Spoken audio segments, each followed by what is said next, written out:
الله الرحمن الرحيم إنه لقرآن كريم في كتاب مكنون لا يمسه إلا المطهرون تنزيل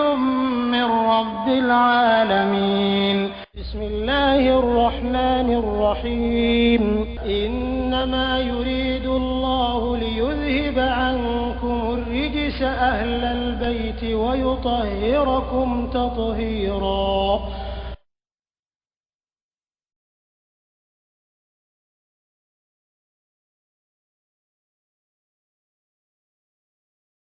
L'injil ya majigi illa min ba'dihi fo nabila Musa nabila Ibrahim talen ko fe afala taqiluna yala ti hakili soro sawa ala ka ga hakili mai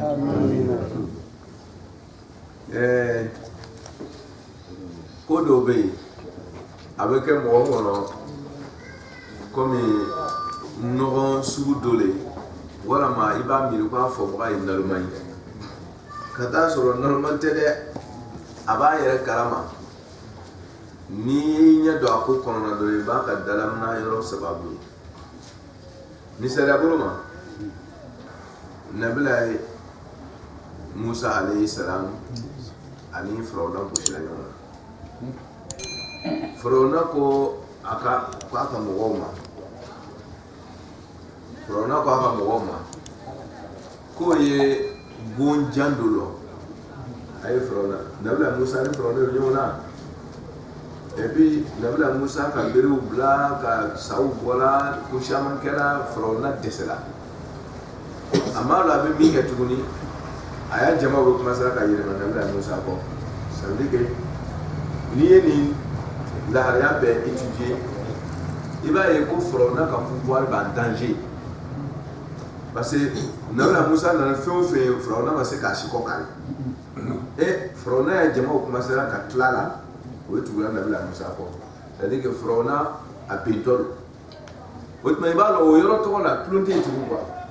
parce que do wala te frona buru aka masaya ngo no tlala do ma ko sanne o tma fonga bala o lela kolon bala o lela Chibuya bala aba bel utiliser au l'air to la passer ce dernier c'est dit ama ko bal mi ba bolo avera o tirer c'est que il a tout espérance qu'a blasinga au l'air la pour gagner la pays mais au l'air to la de ayaf la mi ayo mo defora kwa ka jama ma ko ka ya hama na kwa el bon jando lonki ko be yini ga tiabo le na ya balla ba mi abena lansi de ko o ye bon jande lo pa le na yere ga ta na Musa ti ko ni ga ci kana ni ale ya te Musa ya ko ba la Musa ti ni ka ci ni ko ye sama so jando lo ale na yere ga ta Musa ti yoro ni ka kere imel sadi ko nyami ka ba adede ba mi abena lansi ke aka griye na Musa ga le afla mi folo lo la c'est ni le mo mi te ko jatim la kata yo nyaki ba ko frona era ku de vraiment bête ni la ko me ni mu normal ya dit imasi ka bere era ke ni sai mase ko ko kare o kele be bone lo kata Musa tigire ke ibela ko be ko ni mu modernité ko se ni hakika ke de Musa ya burubo akara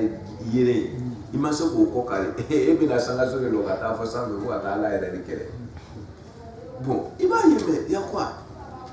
to lu ndara ka do bani sara ka o ka su ko de misran du ko yo bela frona na ka mo de sara ka to dikere e bi na bune lo kata la era dikere iba yi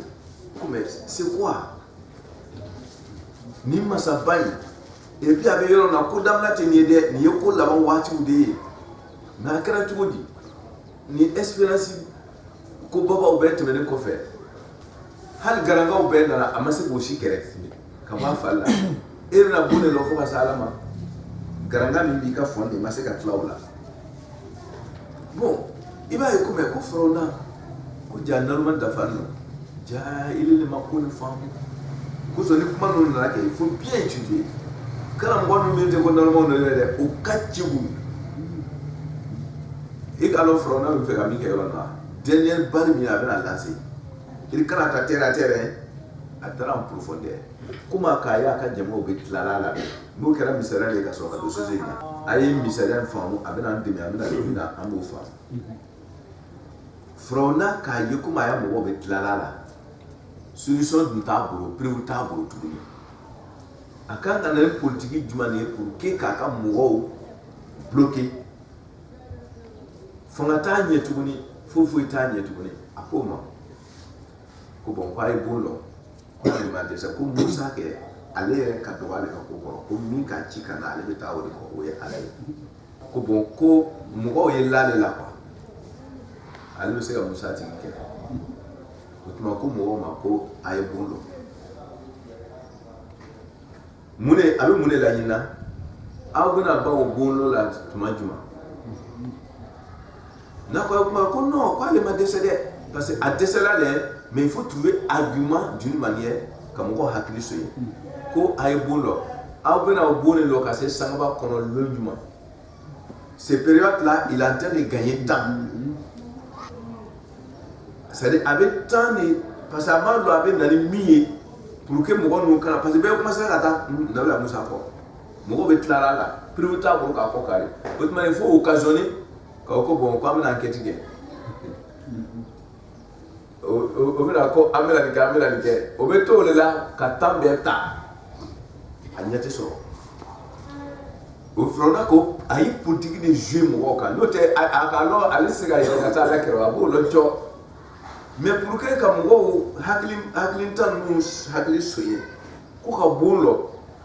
aba shi bo bonlo la abi yara be senye be ka be kala ka be ako bebe bi aru yere ka be tla ka foko ko me ko amata aya lo jona ale bina ta kereke parce que il faut ka yere na so kata kwa otuma aw be to yere na de lawo aba ka mara ko yi ade tla na ko te do ko no ka yi ke ba ale ba tla bon ale tla na do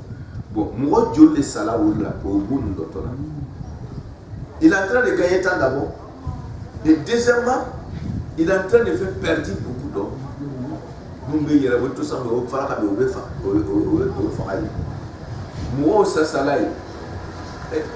tiete sera gatla atil frona ti sera ka yebo na bla musa bo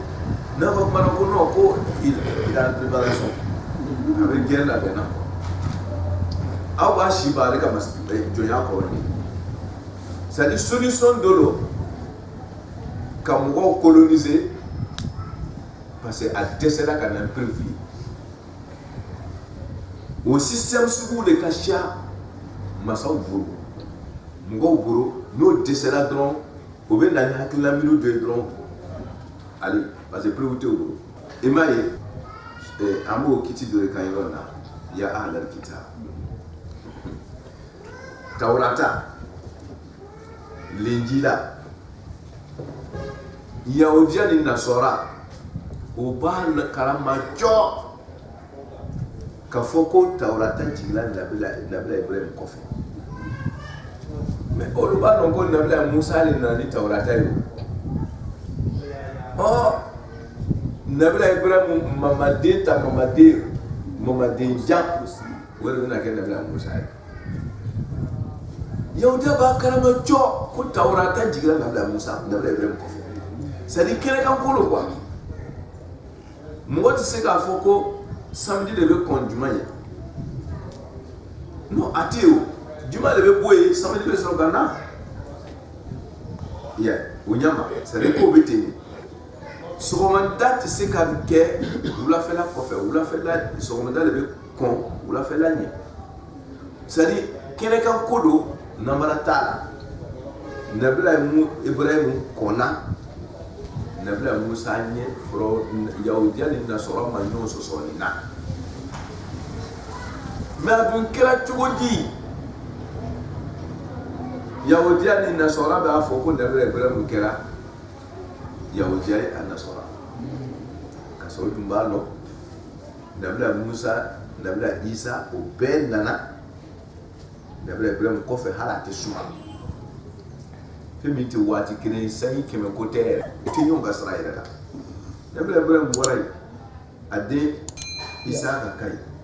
aden Isaka aden Isaka kɔfɛ o ta den Yakuba kana nabila Yakuba kɔfɛ nabila Yakuba le yɛlɛmana n'a denw ni a yɛrɛ ta denw ye Misira o nabila Yakuba den ninnu de tora Misira ka waati jan kɛ Firawuna k'olu kɛ jɔn ye kɔfɛ o mamadi nabila Yakuba bɔnnaw caman nabila Musa ka sɔrɔ ka na bange olu Bani Israël ka yɛlɛmani Misira ni kɔnɔ nabila Musa na bange olu kɔnɔ parce que a fɔra Firawuna ye ko mɔgɔ dɔ bɛna bɔ Bani Israël ka n'u ka zuriya la u bɛna i ka masaya tiɲɛ nabila Yakuba min yɛlɛmana wu depuis nabila Yusufa ka tile la f'olu mamadenw de nana to Misira kɔnɔ nabila Musa ka sɔrɔ ka na bɔ olu de la o ni nabila Ibrahim cɛ filɛ kɛ o ba non c'est à dire côté min i bɛ min suma ɲɔgɔn na quoi a tɛ mais a kɛra cogo di Yahudiya bɛ nin bɛɛ kalama komi tilefɛla ni sufɛla a tɛ ɲagami o bɛ ban k'a fɔ tuguni o ko nabila Ibrahim kɛra Yahudiya ye ka sɔrɔ Yahudiya ni nabila Ibrahim cɛ ka jan je pense que kuma ni faamu dɛ ok i b'a ye komi o kandanumaya sera fɔ yɔrɔ jumɛn a bɛ nin fɔ komi ka Firawuna ta misaliya gosi yen ten ko ye bon dɔ k'ale bɛ yɛrɛ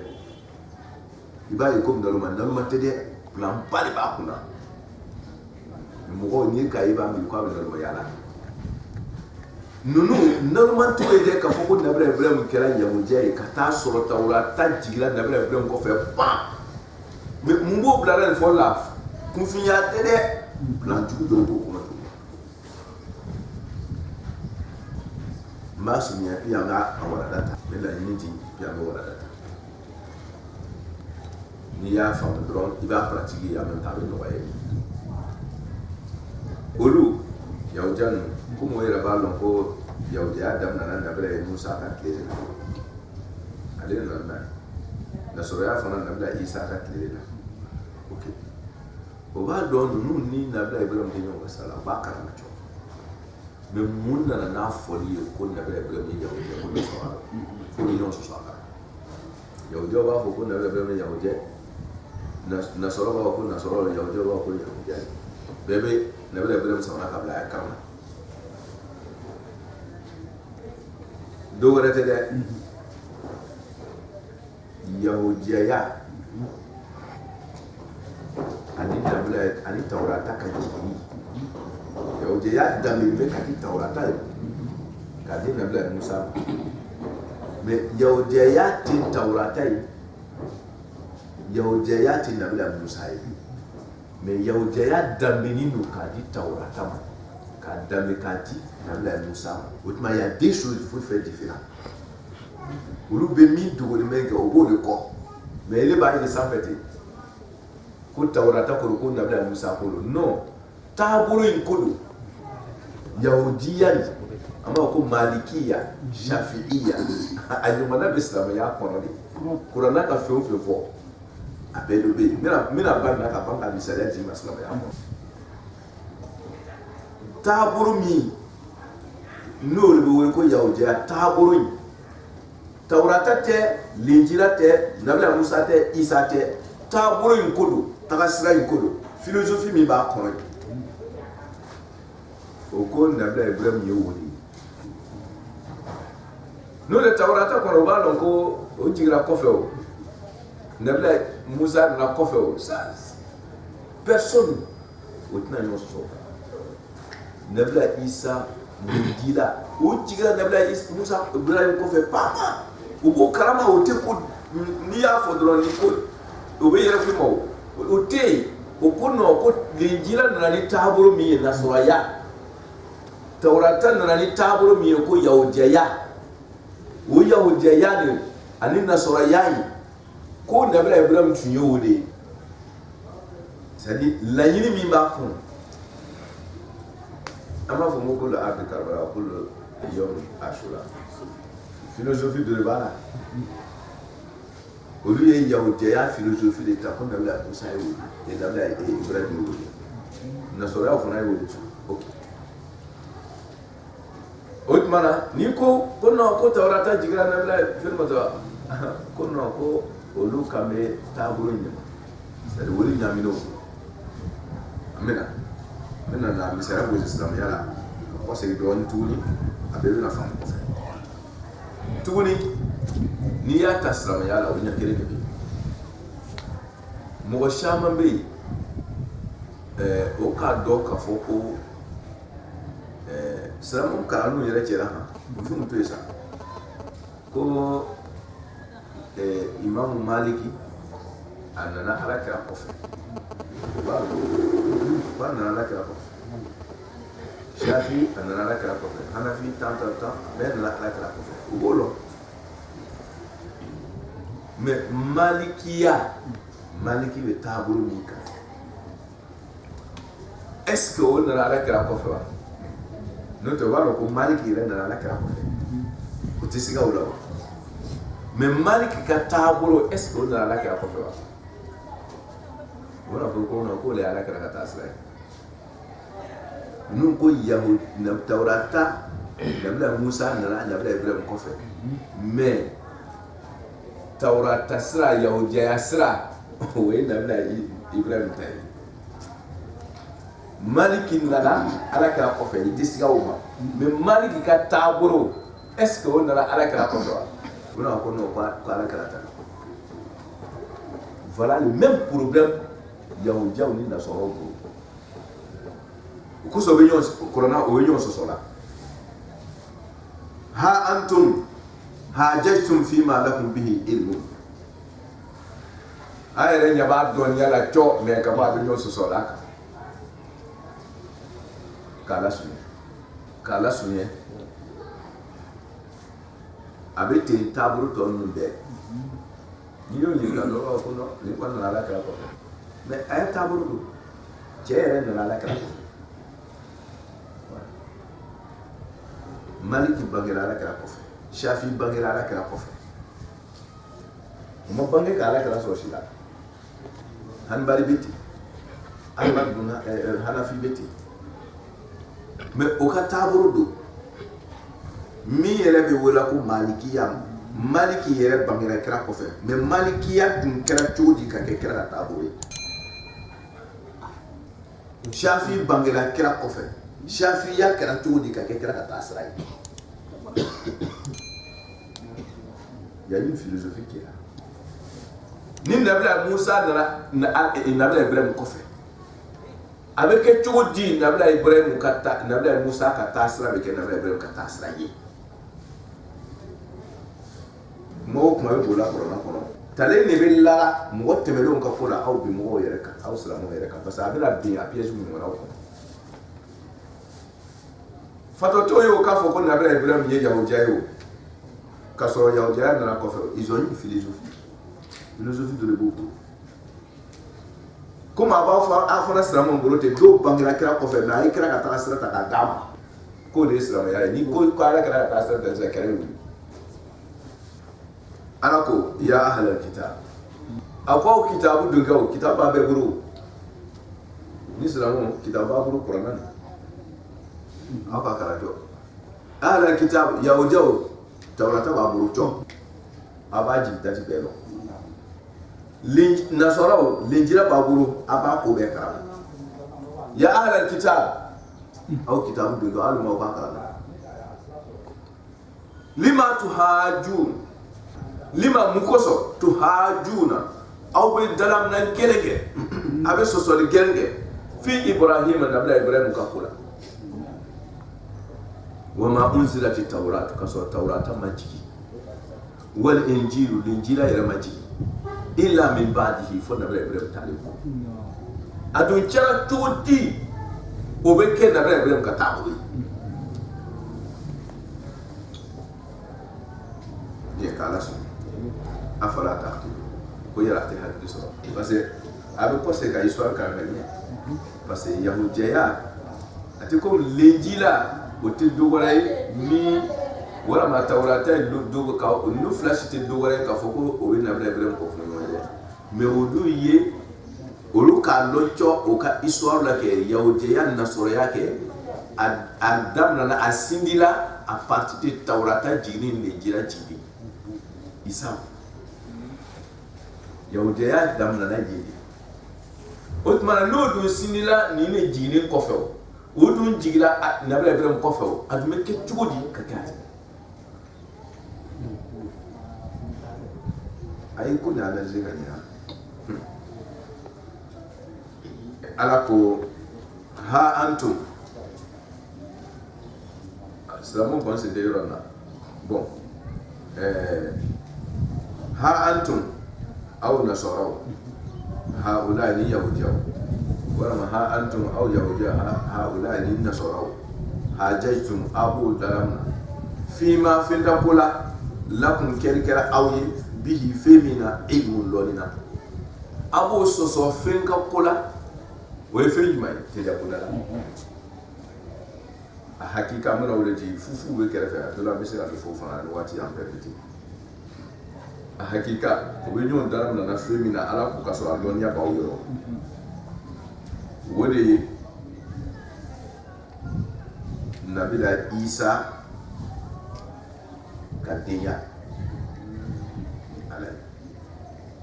aw ba don cho alonia ba yoro abe na sora yoro abe yawja yoro kafoko abe na sora yoro yawja yoro ko nabila isa ti ala tinju be ba karama cho atangania bo be pro be obe nyon dala munala kasika joro na yawja ko na sora ko chefu itara ko nabila isa kadenya ko chetara ko so yawja do na ko ba fa yawja maso na soro ko ala din yawja ko chete botman na soro mu yere ba fora ko ala din o ka lo cho ala din te aga balo abatu me ka so ala kun tewu botman aba lo cho ko ala din te okay isa nabla isa kam waya na soro ba karamani jebe oba kafoko o sigari ba kam goyama ala ka fo yorno ko sigari be yorno aka faali o sigari be yeni no ta kam goya ko no bo lo ni be ba mantiya do ko ala dini oui o ko so yere hani ya di kata nye fetu ma dra o be fushi o bo yero de bi no ra ko fils de Dieu wa ko fils nke français yere tew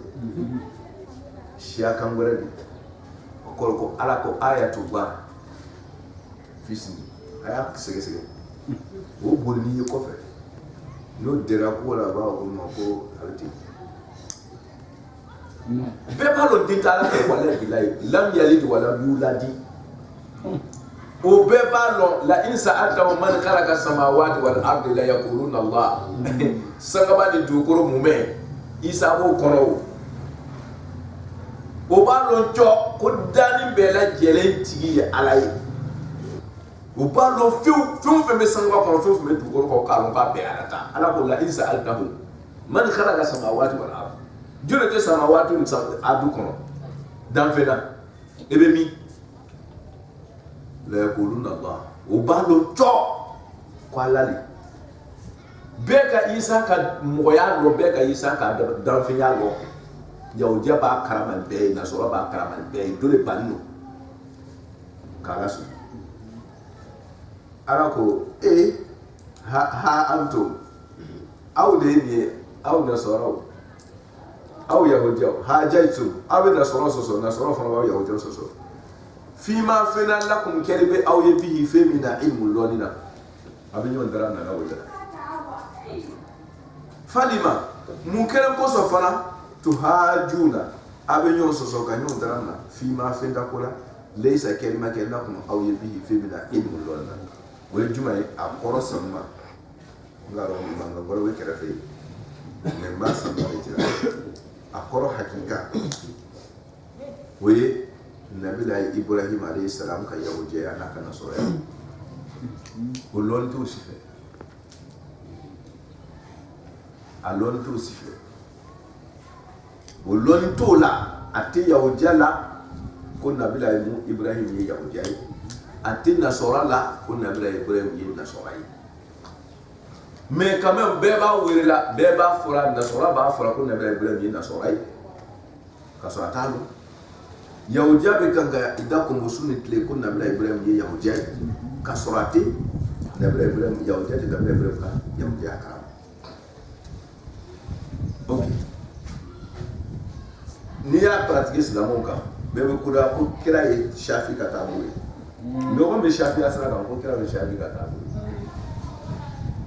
Et puis a t'a dɔn ye a t'a dɔn ko kira tɛ Shafi ka taa mazhabu Shafi kan a t'o dɔn mais a b'a dɔn ko Shafi fana bangera kira kɔfɛ o dangane a b'a dusukun na a b'o dɔn cɔ mais k'a fɔ ko kira tɛ Shafi ye k'a sɔrɔ ale bɛ Shafi sira kan a ma sɔn a b'a fɔ ko kira bɛ Shafi sira kan voilà problème min bɛ yahudiyaw sɔrɔ o kelen de fana binna silamɛw fana na fɛn o fɛn daminɛna kira kɔfɛ o ye dɔ wɛrɛ ye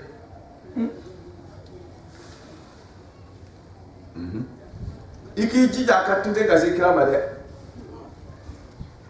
voilà n'a sera kira ma i kunna jɛra voilà bɛɛ ka taabolo sɛnsɛn i b'a tenten fɔ a ka taa sɔrɔ a ni kira ka tile kama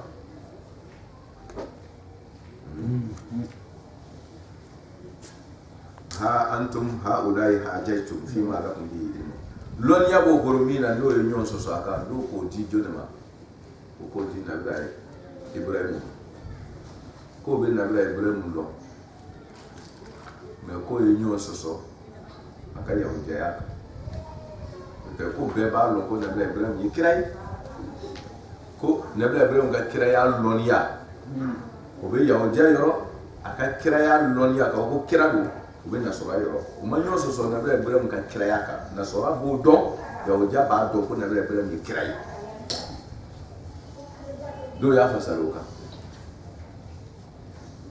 ko kuma ɲɛsin ma an ko ni kuma in tɛ bɔ ni yahudiya nasɔra bɛɛ bɛ nabila Ibrahim ka kiraya karama kuranɛ dun b'a yira la k'o bɛ ɲɔgɔn sɔsɔra a kan hajaitum mais min lɔnniya b'o yɔrɔ o dun yɔrɔ si la a ma na ko nabila ko yahudiya nasɔra n'o lɔnniya de b'o yɔrɔ nabila Ibrahim ka kiraya lɔnniya de b'o yɔrɔ o fila bɛɛ yɔrɔ nasɔra ni yahudiya bɛɛ yɔrɔ o dun ka ɲɔgɔn sɔsɔ a kan cogo di a ɲɔgɔn sɔsɔ yɔrɔ bɛ min kuranɛ dun ko de k'o ye ɲɔgɔn sɔsɔ fɛn na min lɔnniya b'o yɔrɔ ni nabila Ibrahim ka kiraya lɔnniya bɛ nasɔra ni yahudiya yɔrɔ o dun ka ɲɔgɔn sɔsɔ a la cogo di k'a sɔrɔ o de bɛ tafsiriw caman na ye e yɛrɛ b'a ta k'a bila ko mais ni nabila Ibrahim ka kiraya lɔnniya de b'o bɛɛ yɔrɔ k'o ye ɲɔgɔn sɔsɔ fɛn na min lɔnniya b'o yɔrɔ nabila Ibrahim ka kiraya n'o de lɔnniya b'o bɛɛ yɔrɔ o si dun ma ɲɔgɔn sɔsɔ nabila Ibrahim ka kiraya kan kuranɛ dun k'o ye ɲɔgɔn sɔsɔ de c'est que i b'a dɔn ko nin tɛ n'o lɔnniya b'o yɔrɔ an ma bɔn ma nabila Ibrahim ka kiraya lɔnniya b'o fila bɛɛ yɔrɔ mais o ma ɲɔgɔn sɔsɔ ko nabila Ibrahim ye kira ko kira tɛ yahudiya ma ɲɔgɔn sɔsɔ o kan nasɔrɔ ma ɲɔgɔn sɔsɔ o kan munna tafsirikɛlaw a b'a fasa n'o ye a y'a ka tafsiri vérifier e yɛrɛ ko fɛn min lɔnniya b'o yɔrɔ k'o ye ɲɔgɔn sɔsɔ o kan nasɔrɔ si m'a fɔ ko nabila Ibrahim fana tɛ kira ye yahudiya si m'a fɔ ko nabila Ibrahim tɛ kira ye o dun ye a ka kiraya de lɔn kuranɛ dun ko o min lɔnniya b'o bolo k'o bɛ ɲɔgɔn sɔsɔra o de kan o de kosɔn n y'a di ma première nabila Isa ka denya de nasɔrɔ b'a dɔn ko Ala den tɛ yahudiya b'a dɔn ko Ala den tɛ nasɔrɔ k'i pan k'i jɔ ko Ala den don k'a sɔrɔ a b'a dɔn ko Ala den tɛ yahudiya ko fiyewu pas question ɲɔgɔn sɔsɔ ye mais k'a fɔ ko nabila Ibrahim ko yahudiya nasɔrɔ ko bɛɛ ko nabila Ibrahim ye kira ye ko lɔnniya b'o fila bɛɛ yɔrɔ ko nka o bɛ ɲɔgɔn sɔsɔ kan k'a sɔrɔ yahudiya nasɔrɔ ma ɲɔgɔn sɔsɔ nabila Ibrahim ka kiraya kan n'o lɔnniya b'o yɔrɔ o ka ɲɔgɔn sɔsɔ a ka yɔrɔ jumɛn donc k'a fɔ ko nabila Ibrahim bɛ kiraya o ma fɔ o bɛna dɔ in fasa mun kan n'o ye falima tuhajuna fima laysa lakum bihi ilm o tuma n'o ye dɔ in fasa kan an dun k'o tiɲɛ yɔrɔ yira k'o dɔn ko min lɔnniya t'o yɔrɔ n'o ye k'a fɔ ko nabila Ibrahim ko nasɔra tɛ yahudiyaw ko ten nasɔra fana ko yahudiya tɛ o tuma nabila Ibrahim ka yahudiyaya a n'a ka nasɔrɔya a lɔnniya tɛ yahudiya yɔrɔ a lɔnniya tɛ nasɔra yɔrɔ min lɔnniya b'o yɔrɔ o y'a ka kiraya ye nabila ibrahim ka kiraya ye o lɔnniya b'o yɔrɔ mais a ka yahudiyaya n'a ka nasɔrɔya o ye taabolo ko ye o t'o o lɔnniya t'o yɔrɔ o tuma o y'o fasara o kan o laban yɔrɔ bɛ bɔ o laban yɔrɔ bɛ bɔ ni o de fasari an taara o ye hakika ye mais daminɛ yɔrɔ k'a fɔ ko min lɔnniya b'o bolo ko ye ɲɔgɔn sɔsɔ a kan k'o fasari nabila ibrahim nabila ibrahim ye a ka kiraya ye ale tɛ bɔ mais ka sɔrɔ o de bɛ tafsiri kɔnɔ dɔ wɛrɛ bɛ yen o b'a fɔ ko nabila isa alayhi salam ko ale ka kiraya an ko o fana tɛ bɔ k'a fɔ ko nabila isa ye fima lakum bihi ilmun k'a fɔ k'a bɔ nabila ibrahim kan o fana tafsiri bɛ yen mais bien vrai k'ale ma siya o fana tafsiri bɛ yen ko fɛn min lɔnniya b'o bolo ko ye ɲɔgɔn sɔsɔ o kan o juma de lɔnniya b'o bolo ko nabila isa ka kiraya ko ala den ko lɔnniya b'o bolo an ko non kuranɛ t'a fɔ fu ma ko lɔnniya b'o yɔrɔ o tuma tafsiri min y'a bila o kan dɔrɔn c'est faux o tuma n'i y'o laɲini ye dɔrɔn a tɛ sasɔn pas mun ye fima lakum bihi ilmun kɛ mun y'a fasa ni nabila isa ka isa y'a kɛ c'est faux parce que sababa tɛ nabila isa ka denya la ni ala b'a fɔ ko lɔnniya b'o yɔrɔ n'a a bɛ fɔ fɛn ma ko a lɔnniya bɛ yɔrɔ min ye hakika ye ni min ye hakika ye o de lɔnniya bɛ yɔrɔ mais fu o tɛ yen o tɛ lɔnniya o fu tɛ lɔnniya ye o tuma na minnu y'a fasara ka olu bɔra zéro la min na k'a lasurunya hakika ye min ye nabila isa ka denya o b'a dɔn yahudiya b'a dɔn ko ala den tɛ nasɔrɔ yɛrɛ b'a dɔn ko ala den tɛ nka nasɔrɔ ka daragbɛrɛya de kɛ dɔrɔn ka yahudiya sɔsɔ n'a ye ko ala den o tuma o ye ɲɔgɔn dala minɛ ka sɔrɔ yɛrɛ dusukun b'a lɔn min bɛ yen o tuma fima lakum bihi ilmun lakum de kɛ yahudiyaw nasɔrɔ a lɔnya bɛ bɛɛ yɔrɔ fasa dɔ wɛrɛ bɛ yen n'an nana teliya bonda la o b'o dira ko silamɛw ni nasɔrɔw cɛ don walima silamɛw ni yahudiyaw cɛ don ko de kuma bɛ tunun o ɲɔgɔn sɔsɔ la silamɛw yɛrɛ sen tɛ min fila si la yan o ye kɛrɛfɛ min b'a dira ko silamɛw ni yahudiya de bɛ ɲɔgɔn sɔsɔ ou bien silamɛw ni nasɔrɔ de bɛ ɲɔgɔn sɔsɔ a tɛ yen silamɛw yɛrɛ sen tɛ yɔrɔ la yahudiya nasɔrɔ dama cɛmancɛ mankan de ye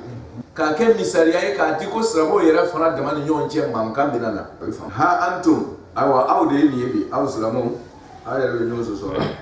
a ka ko nka aw bɛɛ b'a dɔn ko ala kɛra ye kira ye aw bɛɛ b'a dɔn ale de la ni silamɛya ye mais o n'a ta a kɛlen bɛ ka tɔgɔ la ɲɔgɔn na ko nin ye nin ta taabolo ye k'a sɔrɔ aw bɛ taabolo mun didila ɲɔgɔn ma k'a sɔrɔ o bɛɛ jigila kira kɔfɛ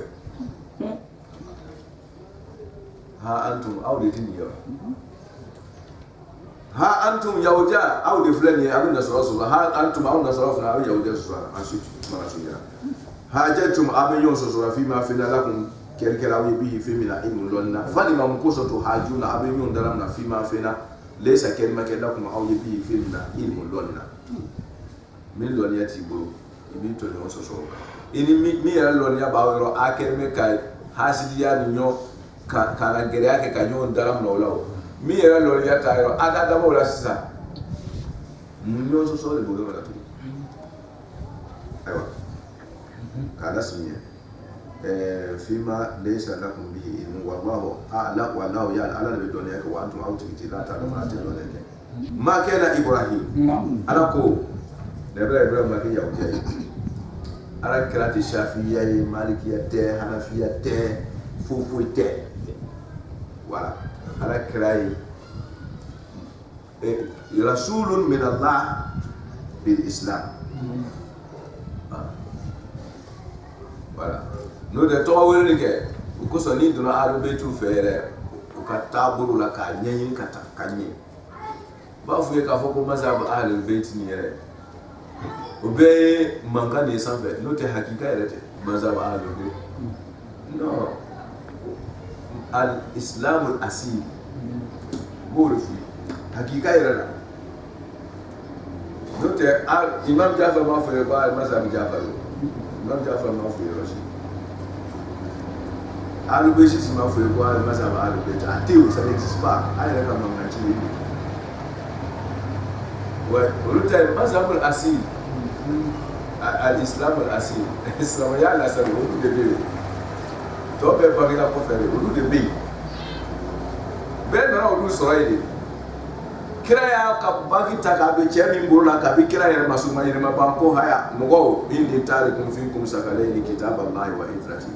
haya mazabu shitomo wele voilà nyo ambe mangani tidro ni mazabu arubeti ni mazabu ta salama ya yere bi voilà kira yemi to aburu kata ko haya kumetara ka masuma mugo to aburu ale yɛrɛ bɛ yen kira yɛrɛ tɔgɔla kuranna a y'a ta k'a di Imam Ali ma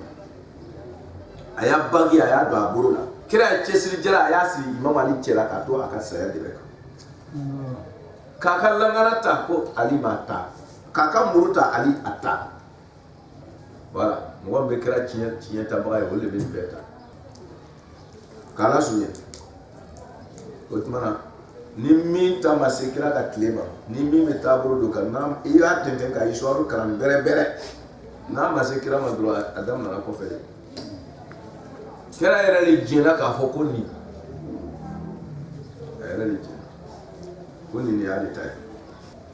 naamu k'a lasurunya ma kɛna Ibrahim yahudiya nabila Ibrahim ma kɛ yahudiya ye yahudiya taabolo ayi a philosophie mo kuna ko nabila Ibrahim kɛra o ye de c'est pas vrai an n'a y'a sɔrɔ o bɛ Tawurata ka jigili da karama o ma sigaw la a bɛ fɛ k'a fɔ ko a taabolo min bɛ yahudiya kɔnɔ ko nabila Ibrahim fana tun b'o ɲɔgɔnna de kan c'est faux ala ko ma kɛna yahudiya ma kɛ